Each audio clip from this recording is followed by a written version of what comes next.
안녕하세요. 손하나의 서재에 오신 걸 환영합니다. 작은 일에도 감사하는 사람은 무슨 일이든 해낼 수 있습니다. 이는 세계적으로 성공한 사람들의 공통점이기도 합니다. 나폴레온 힐의 인생 수업. 나폴레온 힐은 세계적인 기업가와 멘토들을 만나며 삶의 해법을 찾아내 책을 썼는데요. 빌 게이츠가 그의 책을 강력하게 추천하기도 했습니다. 그가 말하는 감사의 힘이 무엇일지 함께 읽어볼까요?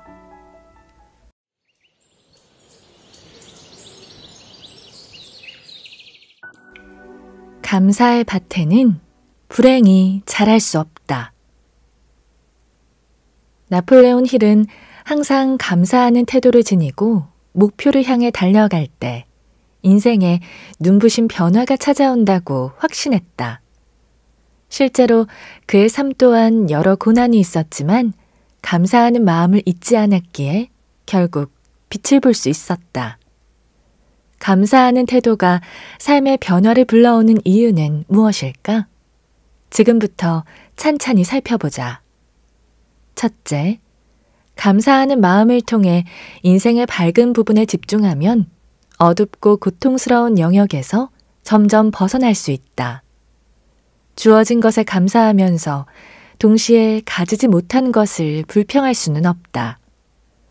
원하는 것에 집중하면 그것을 얻게 된다라는 오래된 격언이 감사에도 적용된다.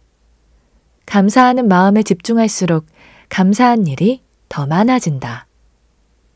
둘째, 감사하는 마음을 지니면 선을 베풀기 위해 자연스레 노력하게 된다.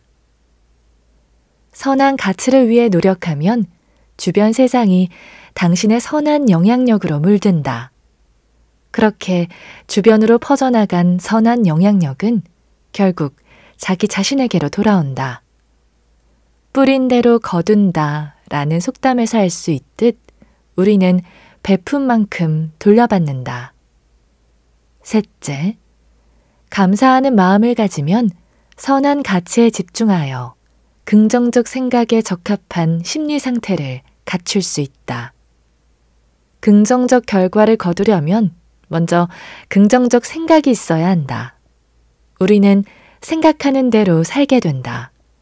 좋은 생각은 좋은 결과를 가져오고 좋은 결과가 다시 좋은 생각을 불러일으키는 선순환이 일어난다. 감사를 통해 긍정적으로 생각하면 긍정적 결과를 직접 경험할 수 있다. 넷째, 감사한다는 것은 당신에게 필요한 모든 것이 이미 당신에게 있다는 사실을 깨닫는 과정이다. 주어진 것에 감사하면 미래에 대한 걱정을 털어버릴 수 있다. 걱정과 불안은 그 어떤 감정보다 사람을 쇠약하게 만든다. 앞으로 나아가는 데 필요한 모든 것을 이미 가지고 있다는 믿음을 갖자. 그러면 더 큰 수확을 기대하며 한 번 더 바다에 미끼를 던질 수 있다. 다섯째, 긍정적 기운이 담긴 감사는 기분 좋은 마음 상태를 유지하게 해준다. 감사하는 마음을 항상 가지고 있으면 긍정적 메시지가 잠재의식으로 흘러들어간다. 잠재의식은 옳고 그름을 구분하지 않고 모든 메시지를 있는 그대로 받아들인다. 따라서 우리는 잠재의식에 감사라는 긍정적 메시지를 전할 필요가 있다. 여섯째, 세상은 감사할 줄 아는 사람에게 보답을 한다. 호의와 배려에 감사할 줄 아는 이에게 더 많은 도움을 주고 싶은 마음이 드는 것과 마찬가지다. 감사합니다 라는 말에는 강력한 힘이 있다. 우리는 감사 인사를 하면서 스스로의 인격을 높이고 고맙다는 말을 들으면서 선한 영향력을 주고자 하는 의지를 다진다. 일곱째, 정중한 감사 인사는 전염성이 있다. 웃는 얼굴에 침 못 뱉는다고 하지 않았던가. 다른 이에게 감사의 말을 전하면 상대방도 당신을 함부로 대하지 못할 뿐더러 당신의 좋은 기운을 이어받는다. 불평, 불만을 터뜨리는 대신 감사하는 마음을 품어보자. 그리고 자신의 생각이 어떻게 변하는지 느껴보라. 한때 잡초가 자라던 자리에 장미꽃이 필 것이다. 8째, 감사하는 마음은 더 큰 감사를 불러일으킨다. 선은 선을 끌어당기게 되어 있다. 이는 꼭 감사에만 해당하는 말은 아니다. 도로에서 새로 출시된 자동차를 보고 마음에 들어 구매한 적이 있는가? 아마 새 차를 뽑은 이후에는 어딜 가도 당신의 차와 같은 모델이 눈에 띄었을 것이다. 어떤 것에 관심을 주면 자연스레 당신의 세상은 그것으로 가득 찬다. 마찬가지로 감사할 수 있는 요소를 찾으면 찾을수록 당신의 삶에 감사함이 더 깃든다. 감사로 충만한 삶을 살면 세상이 아름답게 보인다. 9째, 감사한 마음에 집중하면 나머지 가치들은 자연스럽게 뒤따라온다. 선에 집중하면 다른 선한 가치가 더 큰 힘을 얻을 것이고 당신의 관심에서 멀어진 악은 힘을 잃게 된다. 우리 인생이 선으로 채워지는지 악으로 채워지는지는 우리 손에 달려 있다. 나폴레온 힐은 주어진 물질적, 정신적 풍요에 감사해야 하며 삶에 도움이 되는 생각을 평생 사람들과 나누면서 살았다. 우리도 감사를 표현하며 긍정적 기운을 전하고 선을 실천해보자. 선은 선을 부르고 이렇게 시작된 선순환은 마법 같은 결과를 가져온다. 우리가 밝힌 작은 빛에는 어둠을 몰아낼 거대한 힘이 있다. 불평은 외톨이가 되는 지름길이다. 나폴레온 힐은 불평불만을 늘어놓는 사람보다 감사를 잘 표현하는 사람이 훨씬 커다란 성장을 이룬다고 말한다. 힐은 자신의 저서 부의 신조에서도 부족함에 불만을 갖는 대신 주어진 것에 항상 감사하는 마음을 가져야 한다 라고 강조한다. 주변을 한번 살펴보라. 진심을 담아 건네는 감사의 말이 불평하는 소리보다 훨씬 더 큰 힘을 발휘하는 모습을 볼 수 있다. 불평은 부정적 감정을 불러일으키는 반면 감사의 말은 상대의 마음을 편안하게 만든다. 불평을 입에 달고 다니는 사람은 주변 사람을 피곤하게 한다. 처음엔 위로하려고 다가온 사람도 부정적 감정을 계속 받아주기 힘들어 떠나게 된다. 결국 불평이 많은 사람 곁에는 아무도 남아있지 않게 된다. 반면 매사에 감사할 줄 아는 사람 주변에는 사람이 끊이질 않는다. 주어진 것에 감사하고 만족하는 사람은 다른 사람을 볼 때도 단점보다 장점을 먼저 찾고 칭찬한다. 이런 태도를 가진 사람 옆에 머물면 기분 좋은 에너지가 넘친다. 가능한 상황을 긍정적으로 바라보고 감사하는 마음을 갖도록 하자. 불평하는 데 드는 힘과 감사하는 데 드는 힘의 양은 똑같지만 두 행동의 결과는 천지 차이다. 불평하고 싶은 마음이 들더라도 사람을 대할 때는 최대한 긍정적 태도를 유지하자. 잘 가꾼 인간관계는 소중한 자산이다. 희망을 이기는 절망은 없다. 나폴레온 힐의 제자 클레멘트 스톤은 미국 50대 부자의 이름을 올린 재벌이다. 그러나 그의 삶이 처음부터 탄탄대로였던 것은 아니다. 스톤은 3살의 아버지를 잃고 6살에 신문을 팔기 시작했다. 이후 세일즈의 대가가 되어 자신의 생각을 책에 담았고 나폴레온 힐과 함께 활동하며 많은 이들에게 희망을 전파했다. 스톤은 공과 사를 막론하고 주변 사람에게 열정을 전파하는 능력이 뛰어났다.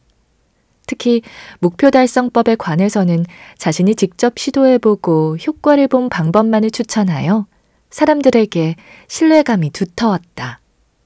스톤이 절대적 효과를 자신하며 강조했던 성공 공식은 다음과 같다. 상상하고 믿으면 현실이 된다. 스톤은 이를 반드시 기억해야 한다고 당부했다. 성공에 걸맞은 마음가짐을 프로그램하고 머릿속에 꾸준히 그림을 그리다 보면 어느새 스스로 원하는 모습으로 변하게 된다. 우리는 그렇게 더 높은 목표를 향해 나아갈 수 있다. 동물의 세계를 들여다보면 갓 태어난 새끼가 부모의 행동을 따라하며 자연스레 학습하는 모습을 흔히 볼 수 있다. 동물들은 이런 행동 각인을 통해 약육강식의 세계에서 살아남는 법을 배운다. 이는 인간에게도 그대로 적용되어 긍정적 행동을 학습하고 반복하면 각인을 통해 좋은 결과를 얻을 수 있다. 게다가 인간은 자신의 의지에 따라 생각을 조절할 수 있으니 더욱 큰 효과를 얻을 수 있다. 우리는 의식적으로 절망이 아닌 희망을 품고 두려움이 아닌 신념을 가질 수 있다. 잠재의식에 희망이 각인되면 자연스레 긍정적 사고가 생겨나 그에 맞는 행동이 겉으로 드러나게 된다. 스톤이 말한 것처럼 상상하고 믿으면 현실이 되는 것이다. 이제 성공의 열쇠를 만드는 제조법을 손에 넣었으니 당신의 꿈은 곧 현실이 될 것이다. 우리 모두는 보물지도를 각자 하나씩 지니고 살아가는 셈이다. 앞으로 주어지는 모든 일을 긍정적이고 건설적으로 생각하라. 스스로 성공하기로 결정할 수 있다는 사실은 우리의 의식이 선물하는 기적이다. 어두운 생각으로 내 삶을 색칠하지 마라. 우리의 인생은 언제나 빛과 어둠이 공존한다. 그런데 우리는 왜 빛보다 어둠을 더 많이 마주하게 되는 걸까? 어둠과 비교해 빛이 얼마나 찬란한지 알기 위해서일까? 슬픔의 저 깊은 곳까지 폭넓은 감정을 느끼기 위해서일까? 혹은 우리가 빛의 존재를 아예 잊고 있어서일까? 이유가 무엇이든 우리가 어떤 생각을 하고 있는지에 따라 삶의 색채가 달라진다는 사실을 잊어서는 안 된다. 어둠을 마주했을 때 당신에게 힘이 되어준 고마운 사람을 떠올려 보라. 멀리서 한 줄기 빛이 나타날 것이다. 감사가 얼마나 은혜로운지는 감사가 부재할 때 가장 뚜렷이 드러난다. 세상에 감사할 일이 하나도 안 느껴진다면 얼마나 막막한 삶이겠는가. 감사한 일은 따로 있는 것이 아니라 직접 만드는 것이다. 인생에 빛을 더하기 위해 당신의 영혼을 새롭게 하여 선행을 베풀겠다고 다짐하자. 또한 남이 당신에게 잘못한 일이 있다면 흔쾌히 용서해보라. 그를 미워하는 동안 당신의 마음에 가득했던 고통을 내려놓을 수 있다. 나폴레온 힐은 용서에 관한 글을 쓰며 용서를 받는 사람보다 하는 사람에게 더 큰 기쁨이 있다고 적었다. 오늘날 우리는 그 어느 때보다 용서가 필요한 세상을 살아가고 있다. 용서를 받는 사람, 하는 사람 모두에게 용서는 그 자체로 선물이 될 수 있다. 만약 당신에게 용서를 구하는 사람이 있다면 지금 그 자리에서 기꺼이 용서하고 앞으로 나아가라. 더 이상 누군가를 미워하는 마음으로 지낼 필요가 없다. 전화를 걸어도 좋고 짧은 메시지를 보내도 좋다. 잠깐 시간을 내어 상대방을 직접 찾아가도 좋다. 그리고 용서를 하자. 용서하고 나니 홀가분하지 않은가? 쓸데없이 무겁게 가슴을 짓누르던 커다란 짐을 내려놨으니 얼마나 마음이 가볍겠는가? 마음의 독을 용서로 해독하여 영혼을 좀먹던 원한을 치워버렸으므로 기분이 아주 좋을 것이다. 감사하고 용서하면 내 마음이 자유로워지는 동시에 세상도 너그럽게 변한다. 당신의 작은 노력이 세상을 바꿀 수 있다. 세상이 더 너그러워지길 바라며 오늘은 감사와 용서를 함께 실천해 보자. 등잔 밑에 희망을 찾아야 한다. 우리는 더 이상 나빠질 수 없다고 생각하는 순간 전혀 예상치 못한 사건이 일어나 상황을 완전히 바꾸어 놓았다는 다른 이의 경험을 종종 듣곤 한다. 나폴레온 힐 또한 이러한 기적 같은 일을 겪었다고 고백했다. 힐에게는 태어나면서부터 청각 장애를 가진 아들 블레어가 있었다. 의사는 블레어가 평생 보통 수준의 청력을 가질 수 없을 것이라고 말했다. 하지만 나폴레온 힐은 포기하지 않았다. 그는 블레어가 장애가 없는 아이처럼 살 수 있다고 스스로를 설득했다. 힐은 아들에게 꾸준히 말을 걸었고 대답하도록 유도했다. 또 매일 책을 읽어주며 자신의 목소리를 들려주었다. 그러던 어느 날 힐은 아들의 머리 특정 부위에 대고 말을 하면 아이가 소리를 듣고 반응한다는 사실을 발견했다. 힐에게는 그것만으로도 큰 희망이었다. 힐의 정성 어린 보살핌은 아이가 다 클 때까지 계속되었다. 그 결과 아들 블레어는 대학을 졸업할 때쯤 비장애인과 크게 차이나지 않는 수준의 청력을 가지게 되었다. 이 기적 같은 일은 꿈을 실현하고자 하는 사람들에게 긍정적 마음가짐이 얼마나 큰 힘을 발휘하는지 증명한다. 나폴레온 힐은 자신의 아들이 다른 아이들처럼 듣고 말하는 모습을 늘 마음속으로 그려왔다. 그리고 마침내 꿈은 현실이 되었다. 블레어의 선천적 장애에 대한 힐의 좌절과 절망은 아들이 반드시 청력을 회복할 것이라는 강한 믿음으로 승화되어 새로운 희망의 씨앗이 되었다. 그리고 희망을 실현하려는 힐의 끊임없는 노력은 결국 기적을 낳았다. 아무리 절망적이어도 절대로 쉽게 포기해서는 안 된다. 당신이 절망 속에서 품은 한 줄기 희망이 결국 당신을 어둠으로부터 구해줄 것이라는 믿음을 가져라. 그러면 어떠한 어려움이 닥쳐도 굳건히 헤쳐나갈 힘을 얻게 될 것이다. 결점만 찾는 눈으로는 행복을 볼 수 없다. 미국 최대 명절 중 하나인 추수감사절은 가을 곡식을 거둔 뒤에 신에게 감사함을 전하는 날이다. 또 크리스마스는 그리스도의 탄생을, 부활절은 그리스도의 부활을 기뻐하며 감사하는 특별한 날이다. 생각해보면 명절뿐 아니라 우리 삶 곳곳에 감사할 일이 넘쳐난다. 하룻밤쯤 침대에 누워 우리가 얼마나 많은 축복을 받고 있는지 그 수를 세어보자. 미처 다 세기도 전에 잠들고 말 것이다. 감사할 일이 잘 생각나지 않는다면 하루 동안 감사했던 일을 한 가지씩 일기에 적어보자. 아주 사소하더라도 상관없다. 매일 적어나가다 보면 한 달 후에는 감사할 일이 30가지나 쌓여 있을 것이다. 그때 당신은 감사할 일이 이렇게 많았다니 라며 놀랄지도 모른다. 감사하는 태도가 중요한 이유는 그것이 우리의 살아가는 의미를 찾게 하고 성장하도록 돕기 때문이다. 어떤 시련이 다가와도 그 안에 감사할 요소는 반드시 있다. 손톱만큼의 가능성에도 감사해 하는 사람과 가능성을 무시하고 부정적인 미래만 생각하는 사람의 행동은 그 결과가 확연히 다르다. 같은 일을 겪고도 앞으로 나아가는 사람과 그대로 무너지는 사람의 차이는 감사함을 아느냐 모르냐에 달렸다. 그러니 어차피 행동해야 한다면 감사하는 마음을 가지고 행동하는 편이 낫다.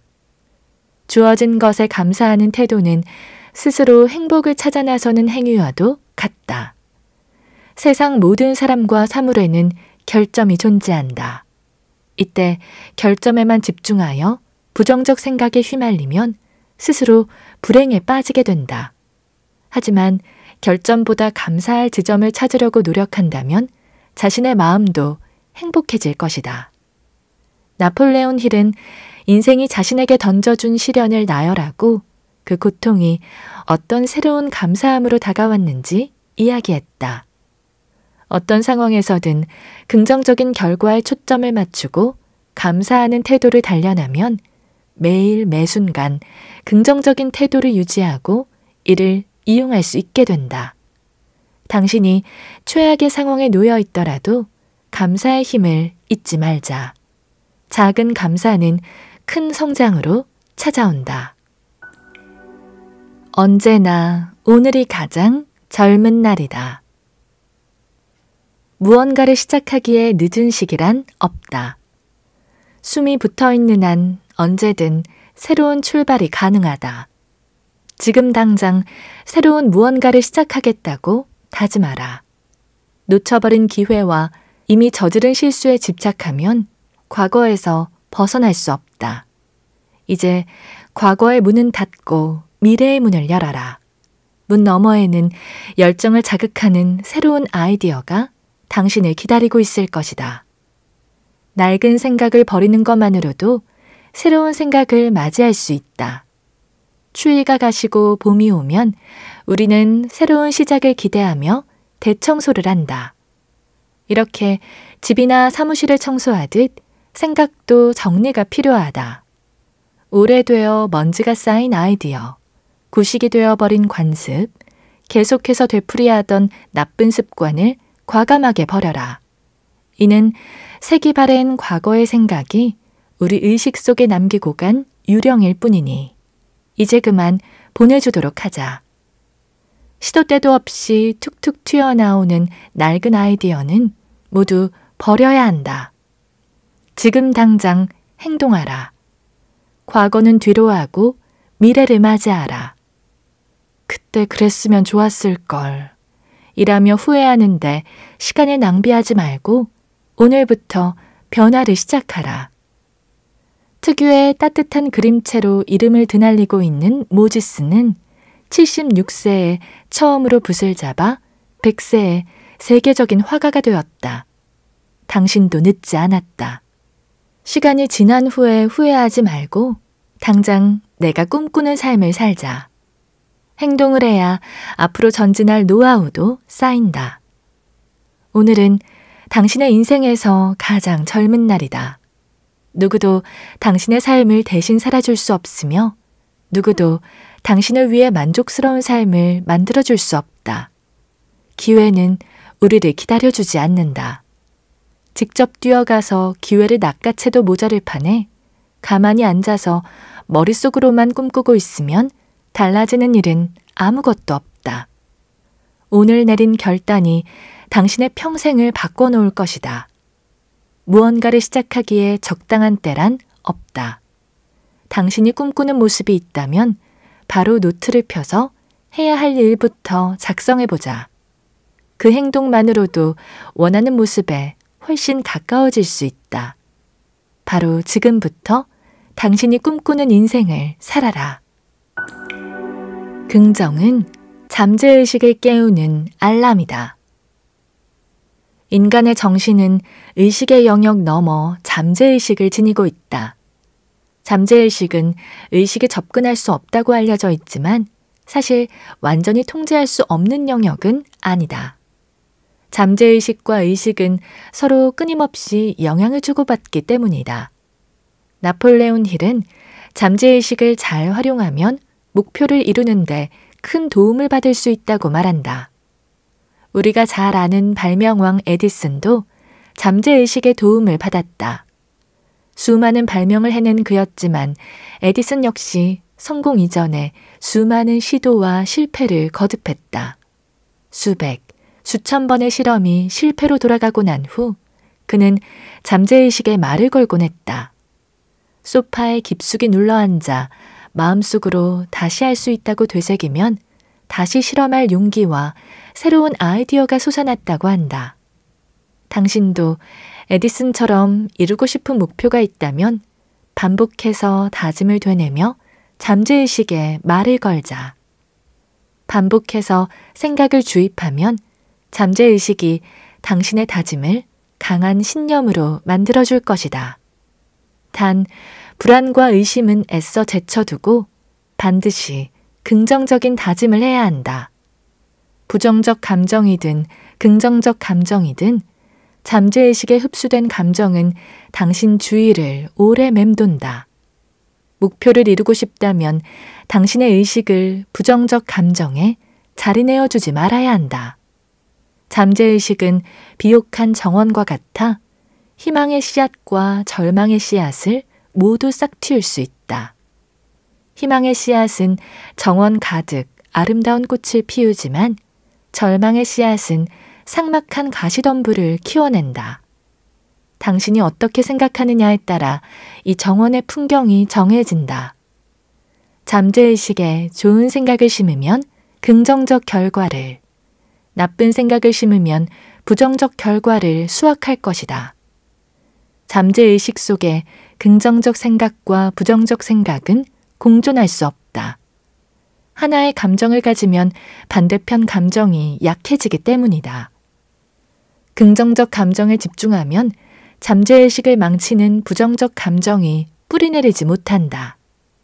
부정적 감정이 끼어들 틈이 없도록 긍정적 감정을 잠재의식에 속삭여라. 긍정적 감정이 잠재의식에 자리 잡으면 목표를 이루기 한결 수월해진다. 잠재의식은 당신이 그토록 열망하는 꿈을 위해 행동하기를 유도한다. 나폴레온 힐은 잠재의식을 빵을 만들 때 필요한 효모에 빗대어 설명했다. 잠재의식이 계획을 행동으로 이끄는 촉매제라고 말이다. 효모는 천천히 커다랗게 반죽을 부풀린다.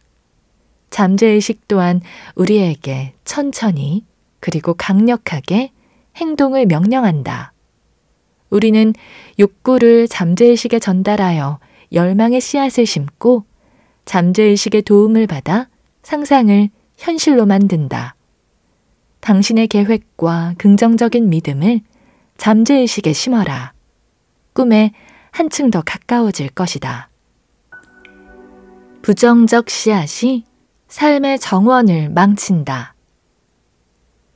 인생은 정원과 같아서 어떤 씨앗을 심고 얼마나 정성을 들여 가꾸느냐에 따라 예쁜 꽃이 피는 아름다운 정원이 될 수도 있고 가시덩굴로 뒤덮인 황량한 곳으로 전락할 수도 있다.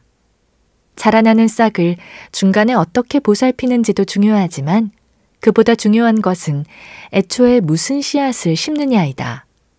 마음속 정원에 부정적인 씨앗을 심으면 인생의 결과 역시 부정적으로 변한다. 반대로 긍정적인 씨앗은 긍정적인 결과를 이끌어낸다. 당신의 마음속 정원에는 어떤 씨앗이 심어져 있는가? 만약 부정적 씨앗이 심어져 있다면 지금이라도 그 땅을 갈아엎고 긍정적 씨앗을 새롭게 심기를 권한다. 인생은 뿌린 대로 거둔다. 이 변하지 않는 진리를 항상 명심하길 바란다.